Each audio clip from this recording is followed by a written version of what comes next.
Hai, selamat datang di akun Ziarah Sama-Sama. Ini adalah perjalanan ziarah saya dalam membaca Alkitab secara kronologis dalam waktu 1 tahun, hari yang ke-33, yang terambil dari Kitab Keluaran pasal yang keempat, ayat 18-31, yang dilanjutkan dengan keseluruhan pasal 5 dan 6, yang kemudian dilanjutkan dengan pasal 7 ayat 1-13. Tema yang saya renungkan secara pribadi pada perenungan hari ke-33 ini adalah si paling anti Tuhan versus si paling dekat Tuhan. Nah, jadi cerita dimulai dari Musa yang bersedia taat dan kembali ke Mesir. Dan bahkan Tuhan memberi peneguhan bagi Musa dengan mengatakan bahwa Firaun yang sebelumnya memburu Musa sudah meninggal. Ya, walaupun Firaun yang sekarang tetap mau menentang Musa. Nah, jadi Musa diperlengkapi dengan barang yang sebelumnya tidak punya makna rohani, tapi sekarang punya makna rohani, yaitu tongkatnya dia. Yang sebelumnya tidak punya kuasa apa-apa, sekarang tongkatnya dia menjadi tongkat Allah, nanti berserta juga dengan tongkatnya Harun, yang menandakan bahwa barang yang sebelumnya tidak memiliki makna apa-apa bisa dipakai Tuhan selama diberkati Tuhan dan diperkenan Tuhan untuk dipakai. Nah, jadi ketika saya kemudian merenungkan pasal 5 dan juga pasal 7, saya mendapati bahwa orang yang mengeraskan hati seperti Firaun ternyata selalu punya objek atau sesuatu untuk dilawan dan dibantah, apalagi jika mengeraskan hatinya di hadapan Tuhan. Nah, jadi sebenarnya Musa secara logika manusia ya tidak perlu bicara dengan orang kayak gini. Tetapi Musa diberi pesan oleh Tuhan tentang Firaun bahwa status orang Israel adalah his firstborn atau anak sulungnya Tuhan, yang Firaun harus dengar sendiri dari Musa perkataan tersebut. Nah, jadi inilah yang seringkali menurut saya adalah pertarungan dalam diri seorang pengikut Kristus gitu ya.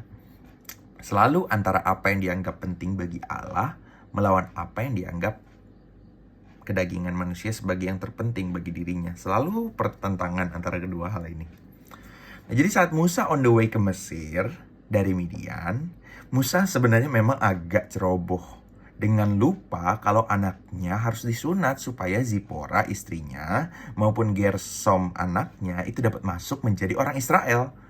Nah, jadi Tuhan menyatakan keadilannya dengan harus bertindak menampakkan diri secara langsung supaya Musa sekeluarga sadar bahwa tanpa sunat pada saat itu mereka bukan lagi keluarga Israel dan bahkan mereka tidak dapat menjadi pemimpin bagi Israel. Zipora, puji Tuhan, si istrinya ini peka akan perintah Allah, sehingga kita bisa belajar, ya secara khusus secara pribadi belajar bahwa Musa pada saat itu memiliki banyak sekali ruang untuk dirinya bertumbuh. Nah, jadi akhirnya Musa kembali ke Mesir, bertemu dengan Harun, lalu mereka memulai misi mereka.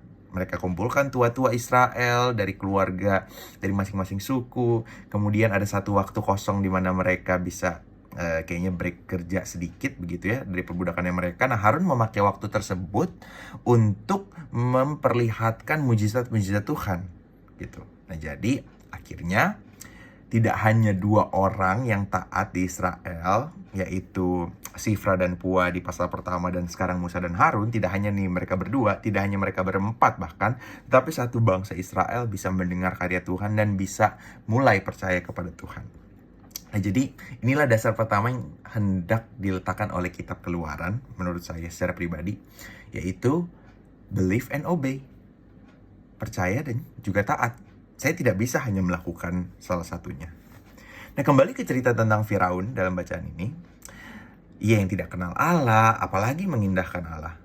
Serta ia yang menganggap orang-orang Israel tidak lebih dari alat.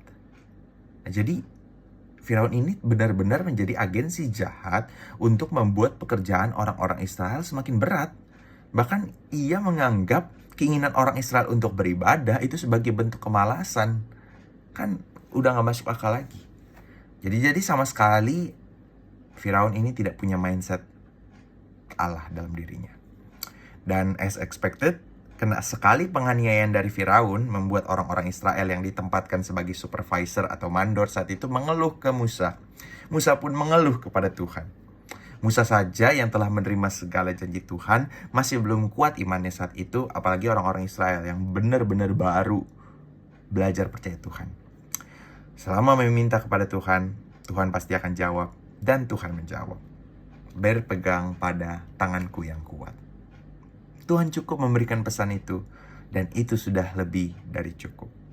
Benar-benar sudah lebih dari cukup. Nah, sebelum cerita ini berlanjut, ternyata kitab Keluaran juga memperlihatkan silsilahnya Musa, sehingga bisa menjadi bukti bahwa Musa benar-benar adalah keturunan dari Lewi yang nantinya akan membawa pembebasan.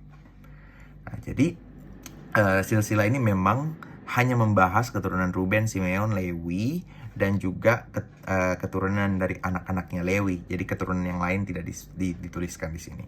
Setelah penjelasan tentang silsilah selesai, kembali ke cerita Musa. Di sini kita bisa melihat sebenarnya sampai pasal yang ke-11, Musa itu total menghadapi Firaun sebanyak 12 kali. Mulai dari tongkat menjadi ular sampai sebelum tulah ke-10. Jadi ketaatan dan kesabaran Musa benar-benar tunjukkan. Semua step rencana Allah tidak dibuat shortcut atau tidak dibuat jalan pintas oleh Musa. Jadi Musa jalani satu demi satu. Nah, jadi satu hal yang menarik juga yang saya dapati dari perikop pembacaan hari ke-33 ini adalah ternyata disebutkan bahwa Musa menjadi seperti Allah bagi Firaun. Nah, jadi ini benar-benar menarik buat saya karena baik Musa maupun Harun sebenarnya sudah berperan sebagai seorang nabi. Cerita akan berbeda jika Firaun tidak 11 kali mengeraskan hatinya sendiri. Ternyata keegoisan, iri hati, dan sikap menuhankan diri sendiri menjadi titik pisah antara dirinya dan Allah, yang sayangnya tidak pernah dia perbaiki. Jadi melalui tulah-tulah dan juga pembebasan yang Allah lakukan, sejatinya Firaun dan segenap umat Mesir dapat melihat siapa Allah yang sesungguhnya. Yang Allah di Mesir tidak bisa melakukan apa-apa. Ya, dan memang tidak ada. Jadi yang Tuhan ciptakan akan jauh lebih berkuasa. Si jahat dan antek-anteknya bisa meniru-niru mujizat Tuhan, tapi kualitasnya tidak akan berbohong. Sebegitu berkuasanya dan berdaulatnya Tuhan Allah kita, sehingga Ia dapat menunjukkan perbuatan supernatural yang tidak bisa dibandingkan dengan apapun. Sayangnya, mujizat sebesar apapun bahkan tidak bisa mempan jika seseorang sudah membuat hatinya keras. Nah, jadi ini adalah bentuk kebodohan dan kemalangan tertinggi yang manusia bisa lakukan. Jadi pertarungan antara yang paling dekat dengan Tuhan dan yang paling menentang Tuhan, ini akan menjadi inti dari pembacaan di hari ke-33, 34, dan sampai 35. Kira-kira beberapa hal ini saja yang bisa saya bagikan. Tuhan Yesus memberkati.